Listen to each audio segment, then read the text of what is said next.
बस एक जिद ने फाल्गुनी पाठक को अचानक से कर दिया था गुमनाम। दोस्तों, आपको 90 के दशक की एक सिंगर तो याद ही होगी जो लड़कों की तरह कपड़े पहनकर गाने गाया करती थी, जिसके रहने का तरीका बिल्कुल लड़कों की तरह था और हेयर स्टाइल भी लड़कों की तरह ही हुआ करती थी। लेकिन जब वह लड़की गाने गाया करती थी तो हर गाना सुपरहिट हो जाया करता था। उसकी आवाज में एक ऐसा जादू था कि सुनने के बाद लोग झूमने लगते थे। इस सिंगर के प्राइवेट एल्बम जितने मशहूर हुए उतने तो बॉलीवुड सिंगर के गाने भी कभी पॉपुलर नहीं हुए थे। इनकी आवाज बहुत ही सुरीली और मधुर थी और जब यह रोमांटिक गाने गाया करती थी तो लोग दीवाने हो जाया करते थे। लेकिन ऐसा क्या हुआ कि अचानक से यह सुरीली आवाज बॉलीवुड से गायब हो गई? क्या आप जानते हैं? उनकी एक जिद ने उन्हें बॉलीवुड से गुमनाम कर दिया। हम बात कर रहे हैं बॉलीवुड सिंगर फाल्गुनी पाठक की। हमें यकीन है आपने भी इनके गरबों के गानों पर डांडिया जरूर खेला होगा और उनके एल्बम सॉन्ग आपके भी पसंदीदा रहे होंगे। 90 के दशक में एक से बढ़कर एक सिंगर आए, लेकिन जितनी धूम फाल्गुनी पाठक के गानों ने मचाई थी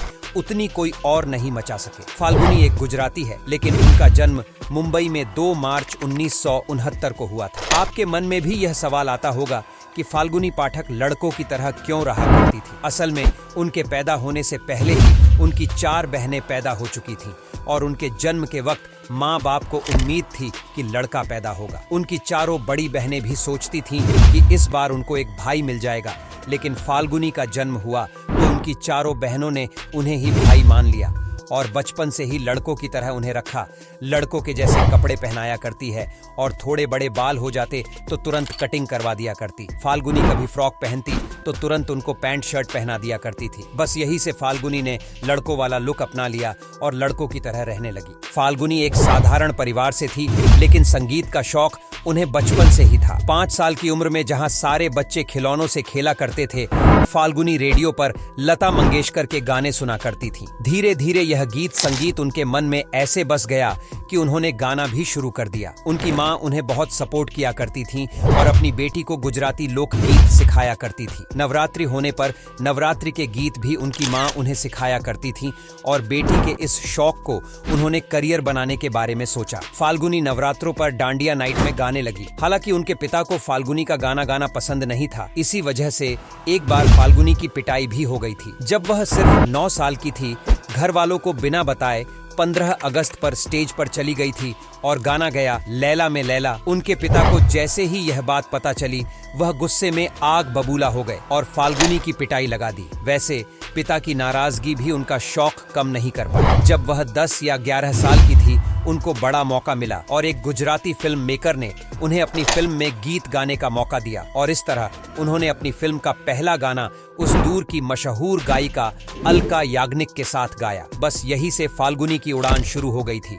नवरात्रि और गरबे में गाना गाने के साथ ही फाल्गुनी मशहूर भी हो गई थी, लेकिन अब वह सिर्फ गुजरात में ही नहीं बल्कि पूरे देश में नाम कमाना चाहती थी। सपना बड़ा था, लेकिन उसे पूरा करने का हौसला उससे भी बड़ा था। फाल्गुनी पाठक ने कुछ दोस्तों की मदद के साथ एक बैंड बनाया और उसका नाम तातया रखा। इस बैंड के साथ उन्होंने देश के अलग अलग हिस्सों में जाकर गीत गाना शुरू कर दिए, लेकिन फिर भी उन्हें वह पहचान और शोहरत नहीं मिल पा रही थी जिसकी उन्हें तमन्ना थी और वह हकदार थी। अब उन्होंने कुछ अलग हटकर करने का सोचा। 90 का दौर था और प्राइवेट एल्बम्स की धूम मची हुई थी। बड़े बड़े बॉलीवुड गायक अपने निजी एल्बम लॉन्च कर रहे थे। इसी तरह से फाल्गुनी ने भी अपना प्राइवेट एल्बम लॉन्च करने का प्लान बनाया, लेकिन उनको नहीं पता था कि उनका यह फैसला क्या रंग लेकर आएगा। साल 1996-97 में उन्होंने अपने पहले एल्बम की तैयारी की और 1998 में कड़ी महीने के बाद उनका पहला एल्बम याद पिया की आने लगी। लॉन्च हुआ एल्बम ने रिलीज होते ही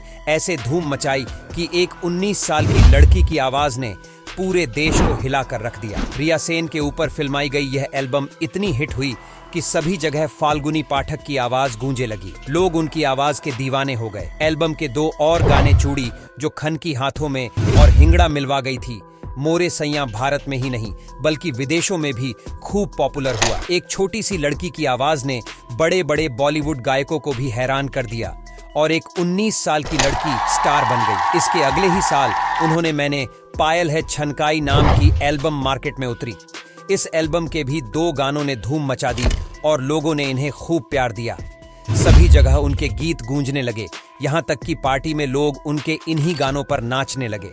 मशहूर कुछ इस कदर हुई कि उन्हें इंडियन मैडोना का खिताब दे दिया गया। अगले साल 2000 में उनकी एक और एल्बम मेरी चूनर उड़ उड़ जाए रिलीज हुई। इस एल्बम ने भी धमाका कर दिया। इस एल्बम के आने के बाद फाल्गुनी पाठक सीधे सफलता के 7वें आसमान पर जा बैठी। अब लोग इनके एल्बम का इंतजार करने लगे। उनकी मीठी आवाज लोगों के सर चढ़कर बोल रही थी और उन्होंने एल्बम के जरिए लोगों को अपना दीवाना बना दिया था। फाल्गुनी के गीतों की आंधी चल रही थी, लेकिन अचानक ही फाल्गुनी बॉलीवुड से गायब हो गई। ऐसा क्या हुआ उनके साथ कि उनके गीत आना ही बंद हो गए? चलिए आपको बताते हैं। असल में उनकी गुमनामी की वजह उनकी एक जिद बनी, जिसका रिजल्ट यह हुआ कि उन्हें बॉलीवुड में गुमनाम कर दिया। असल में उनके अच्छे दौर में उन्होंने कई ऑफर्स ठुकरा दिए।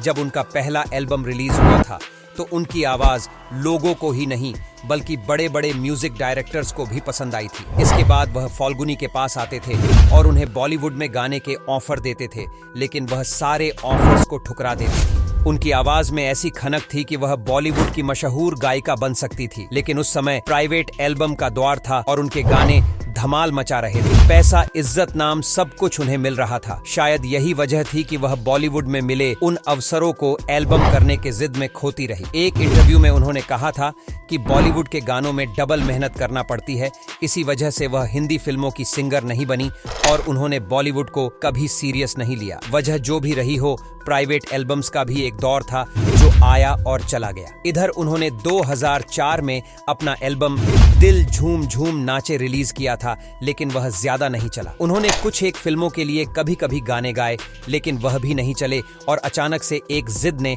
फाल्गुनी पाठक को गुमनाम कर दिया। जो फाल्गुनी एक दौर में पूरे देश में मशहूर थी, वह सिर्फ अब गुजरात तक सिमट कर रह गई है। 55 साल की इस गायिका ने जहां से अपना काम शुरू किया था, वह फिर से वही पहुंच गई है और अब सिर्फ नवरात्रों में और डांडिया नाइट में ही गीत गाती है। नवरात्रों में उनकी डिमांड बहुत रहती है और इन 9 दिनों में वह खूब कमाई करती है, लेकिन बाकी दिनों में वह गायब ही रहती है।